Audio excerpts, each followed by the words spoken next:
19 साल की लड़की स्टैनफोर्ड यूनिवर्सिटी से ड्रॉप आउट, $700 मिलियन का fraud. This is a fraud story of Elizabeth Holmes. Imagine करो एक ऐसी लड़की जिसे इन्वेस्टर्स, मीडिया, उसके कंज्यूमर्स और करोड़ों यंगस्टर्स ने सिलिकॉन वैली का विजनरी समझा, जिसे सब लोग दुनिया बदलने वाली एक ऐसी विजनरी लड़की समझ रहे थे, जिसने इतनी कम एज में लोगों की हेल्थ टेस्टिंग के लिए एक रिवॉल्यूशनरी मशीन इन्वेंट कर दी जो नामुमकिन था। उसी ने उन लोगों की हेल्थ को पैसा कमाने का जरिया समझा और सबको धोखे में रखकर $700 मिलियन का फ्रॉड किया। तो चलो स्टार्ट करते हैं, कैसे एक 19 साल की कॉलेज ड्रॉप आउट लड़की ने सिलिकॉन वैली का सबसे बड़ा फ्रॉड किया।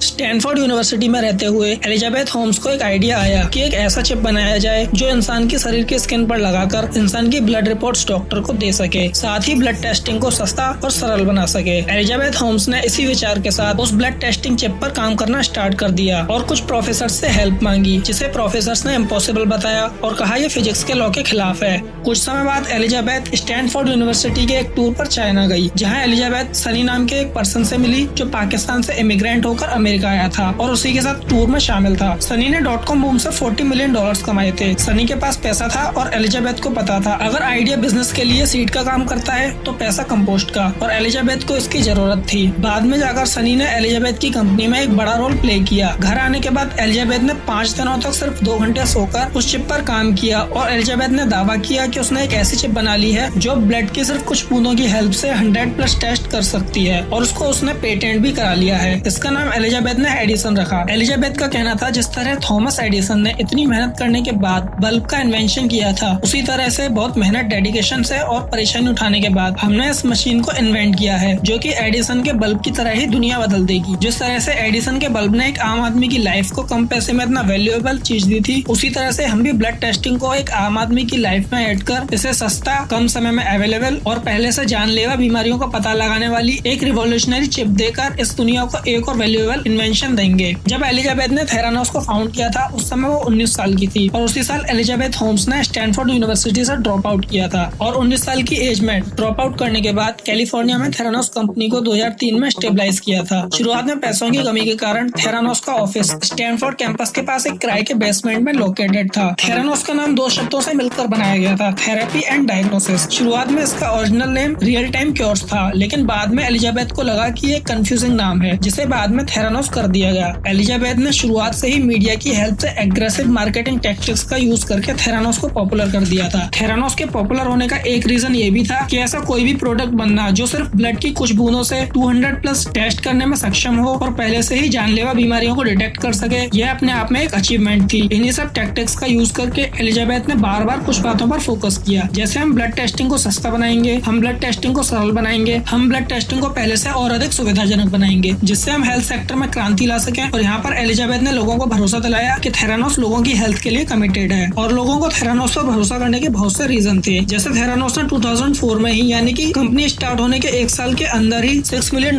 की फंडिंग सीरीज ए राउंड में रेज कर ली थी, और 2006 में सीरीज बी और सीरीज सी के राउंड के बाद थेरानोस ने कुल $45 मिलियन की फंडिंग रेज कर ली थी, और वो भी हाई प्रोफाइल इन्वेस्टर्स से, जैसे हेनरी किसिंजर, बेट्सी डेवोस और रूपर्ट मैडोफ। ये अमेरिका के वो चुनिंदा हाई प्रोफाइल इन्वेस्टर्स हैं जिनसे फंडिंग मिलना अपने आप में ही एक गोल अचीव करने जैसा था। और 2004 में फंडिंग मिलने के बाद थेरानोस की वैल्यूएशन एक साथ बढ़ी, जिसे $30 मिलियन आंका गया। इसके बाद 2007 में थेरानोस की वैल्यूएशन $200 मिलियन को क्रॉस कर गई। 2010 में थेरानोस की वैल्यूएशन $1 बिलियन आंकी गई। थेरानोस ने अब आसमान छू लिया था। अगर थेरानोस की अर्निंग की बात करें तो थेरानोस की डिवाइस ब्लड की कुछ बूंदों से ही 200+ टेस्ट करती थी। इसी बात पर बार बार फोकस करके मार्केटिंग में यूज किया गया। मीडिया में थेरानोस एक्टिव था ही, बस थेरानोस ने ब्लड टेस्टिंग डिवाइसेस मार्केट में लॉन्च कर दिए और अमेरिका के स्टेट्स के साथ कॉन्ट्रैक्ट साइन करके स्टेट हॉस्पिटल में अपने डिवाइसेस का यूज कराया। साथ ही प्राइवेट ब्लड टेस्टिंग कंपनीज के साथ भी कॉन्ट्रैक्ट साइन करके उनकी लैब में भी थेरानोस के डिवाइसेस लगवाए, जिससे थेरानोस की कैश साइकिल बन गई। अगर थेरानोस के मैनेजमेंट की बात करें तो चीफ एग्जीक्यूटिव ऑफिसर खुद एलिजाबेथ थी और एलिजाबेथ का बॉयफ्रेंड सनी, जो 2009 तक एलिजाबेथ को गाइडेंस और मेंटरिंग कर रहा था, 2019 में ऑफिशियली थेरानोस का प्रेसिडेंट और चीफ ऑपरेटिंग ऑफिसर के रूप में शामिल हुआ था। 2011 में एलिजाबेथ ने अमेरिका के पूर्व विदेश मंत्री जॉर्ज पी शुट से मीटिंग की, जो उसी महीने थेरानोस के बोर्ड ऑफ डायरेक्टर्स में शामिल हो गए। अगले 3 सालों में एलिजाबेथ ने थेरानोस के बोर्ड ऑफ डायरेक्टर्स में William Perry, Henry Kissinger, Sam Nunn, Bill Frist, Gary Robert और रैली बैचल जैसे पावरफुल लोगों को जोड़ा, जिससे थेरानोस का बोर्ड एक पावरफुल बोर्ड बन गया। और एलिजाबेथ को लगा कि इतने पावरफुल लोगों की प्रेजेंस से थेरानोस के बोर्ड पर कोई उंगली नहीं उठा पाएगा। लेकिन एलिजाबेथ जो गेम खेल रही थी वो बहुत ज्यादा गलत खेल रही थी, क्योंकि compare to other country America में हेल्थ को बहुत ज्यादा इंपॉर्टेंस दी जाती है। और ये बम कभी न कभी एलिजाबेथ के सर फटना ही था, क्योंकि इस बम को एलिजाबेथ ने ही जलाया था और अब वो टाइम आ गया था। फरवरी 2015 में स्टैनफोर्ड के प्रोफेसर जॉन लोनेडिस ने अमेरिकन मेडिकल एसोसिएशन के जर्नल में लिखा कि मेडिकल रिसर्च लिटरेचर में थेरानोस के किसी भी एम्प्लॉय की कोई भी रिपोर्ट पब्लिश नहीं हुई थी, लेकिन अगर मेडिकल के किसी भी फील्ड में कोई भी इन्वेंशन होता है तो उसका कोई ना कोई पार्ट जरूर पब्लिश होता है। इसके बाद मई 2015 में टोरंटो यूनिवर्सिटी के प्रोफेसर लेफ्थोरियस डायमंडीज ने थेरानोस की टेक्नोलॉजी का एनालिसिस किया और कंक्लूजन निकाला कि थेरानोस ब्लड टेस्टिंग के दावों को बढ़ा चढ़ा कर शो कर रहा है। इसके बाद बम जब फटा तब अक्टूबर 2015 में द वॉल स्ट्रीट के जर्नल जॉन कैरेरियो ने बताया कि थेरानोस ब्लड टेस्टिंग के नाम पर फ्रॉड कर रहा है। थेरानोस ब्लड टेस्टिंग के लिए उन्हीं ट्रेडिशनल ब्लड टेस्टिंग मशीनों का यूज कर रहा है और थेरानोस का एडिसन डिवाइस गलत रिपोर्ट्स बताता है, जिससे पेशेंट्स की जान को खतरा भी हो सकता है। इसके बाद एलिजाबेथ ने सभी दावों को साइंटिफिकली रॉन्ग कहकर ये कहा, ऐसा होता रहता है जब आप दुनिया को बदलने का प्रयास करते हो और रिवॉल्यूशन लाने की बात करते हो, यह एक आम बात है। साथ ही यहाँ पर भी एलिजाबेथ ने ट्रम्प कार्ड खेलने की कोशिश की और कहा, हम कब तक अपनी पुरानी मानसिकता से बाहर निकलेंगे, दुनिया को आगे बढ़ने की जरूरत है और हम कब तक ब्लड टेस्टिंग के लिए उसी सालों पुरानी टेक्नोलॉजी का यूज करते रहेंगे, आज से 30 साल पहले करते थे। मतलब यहाँ पर भी एलिजाबेथ ने इतना सब होने के बाद भी बात संभालने की पूरी कोशिश की। इसके बाद जिसने भी थेरानोस के ऊपर सवाल उठाए थे उन सब के पास लॉयर्स की टीम भेजी गई, जिसमें टायलर शुट्स को भी लॉयर्स के साथ भेजा गया, जो फॉर्मर अमेरिकन फॉरेन मिनिस्टर के ग्रैंडसन थे, जिनका काम रिपोर्टर और प्रोफेसर्स को इस तरह की इन्फॉर्मेशन प्रेस या मीडिया में देने से रोकना था। लेकिन अब तक बात बहुत बिगड़ चुकी थी, क्योंकि आप वॉल स्ट्रीट जैसे प्रेस और मीडिया को चुप नहीं करा सके हो। वॉल स्ट्रीट के जर्नल ने एक और बम थेरानोस के सर पर जब फोड़ा, तब वॉल स्ट्रीट ने थेरानोस की हिस्ट्री को चेक करके पता लगाया कि FDA को 2012 में अमेरिकी रक्षा विभाग द्वारा थेरानोस की ब्लड टेस्टिंग डिवाइस को देखने के लिए एक फॉर्मल जांच मिली थी, जब थेरानोस अपने डिवाइसेस को मार्केट में कॉमर्शियली अवेलेबल करना चाहता था, जिसे FDA ने 2014 और 15 की रिपोर्ट्स में कहा कि ब्लड कलेक्शन के लिए थेरानोस के ट्यूब्स मान्य नहीं थे। और FDA की रिपोर्ट्स में यह भी लिखा था कि थेरानोस ने रेगुलेशंस का वायलेशन किया है, जो अभी ठंडे बस्ते में पड़ी हुई थी। इसके साथ ही वॉल स्ट्रीट को यह भी पता चला कि एलिजाबेथ ने विकिपीडिया और भी ऐसी वेबसाइट्स जो थेरानोस पर सवाल उठा रही थी, उन रिपोर्ट्स को वेबसाइट से हटाने के लिए एक टेक फर्म को काम पर रखा था। साथ ही ये टेक कंपनी थेरानोस के फेवर के आर्टिकल्स विकिपीडिया और अदर ट्रस्टेबल साइट्स पर पब्लिश कर रही थी। बस अब विस्फोट हो चुका था। थेरानोस ने जिन कंपनीज और स्टेट डिपार्टमेंट के साथ कॉन्ट्रैक्ट साइन किए थे, उन्होंने इन्वेस्टिगेशन की मांग की। इन्वेस्टिगेशन के बाद पता चला कि एलिजाबेथ ने एक अनएक्सपेक्टेड फ्रॉड कर दिया है। मार्च 2018 में American securities and exchange commission ने थेरानोस की CEO और थेरानोस के प्रेसिडेंट सनी पर आरोप लगाया कि इन्होंने जो भी दावे किए थे वो सब झूठ, और ये लोग लॉन्ग टर्म से इस धोखाधड़ी में लगे हुए थे, जिसमें इन्वेस्टर्स, डॉक्टर्स और लोगों को ये लोग बड़ी बड़ी बातों से धोखा देते रहे, जैसे हमने ब्लड टेस्टिंग सेक्टर में रिवॉल्यूशन ला दिया है, हमने इन्वेंशन कर दिया है, और अगर किसी ने भी टेक्नोलॉजी को अपने सामने चेक कराने के लिए कहा तो अपने पेटेंट प्रोडक्ट को मार्केट में शो करके अपना कंपटीशन नहीं बनाना है। ये बात कहकर बात को घुमा दिया और लोगों की हेल्थ को सिर्फ पैसा कमाने का एक रास्ता समझा, जिसमें इन्वेस्टर्स के भी लगभग $700 मिलियन को चूना लगा दिया गया। इसके बाद एलिजाबेथ और सनी को 10 सालों तक किसी भी कंपनी में लीडरशिप की पोजीशन के लिए बैन कर दिया गया, और अभी भी दोनों का केस कोर्ट में चल रहा है, जिसमें अगर दोनों को दोषी पाया जाता है तो सिर्फ $250,000 का जुर्माना और 20 साल तक की जेल हो सकती है, और जिसमें अभी भी एलिजाबेथ के बचने के चांसेस हैं, जिसने पूरे अमेरिका के साथ फ्रॉड किया था। और अगर इसमें सिर्फ सजा भी होती है तो होगी सिर्फ 20 साल की। और अब मैं आप पर छोड़ दूं, आप इसके बारे में क्या सोचते हैं, ये मुझे आप कमेंट में बताइए, और ऐसे ही वीडियोस देखने के लिए सब्सक्राइब कीजिए, और मैं मिलूंगा आपसे अगली वीडियो में।